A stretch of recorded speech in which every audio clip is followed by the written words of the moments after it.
Hello everyone, welcome again. If you're watching this, I imagine you need some quick help to solve some app or website issues. So, let's start. Today, we're going to see how to fix the Instagram problem we are reviewing your info. Perhaps you have experienced your account being blocked for a reason unknown to us. To resolve this issue, follow these steps I'm about to explain. First, go to the following link, which is Instagram support page.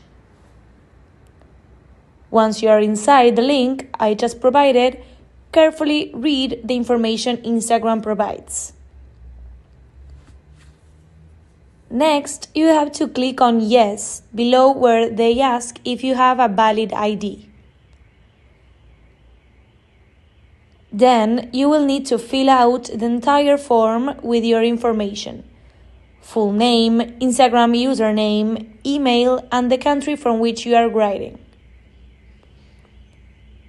After that, you will need to upload an image of your ID and accept the terms. After completing the form, click on Submit. Keep in mind that this process may take a few days, so please be patient.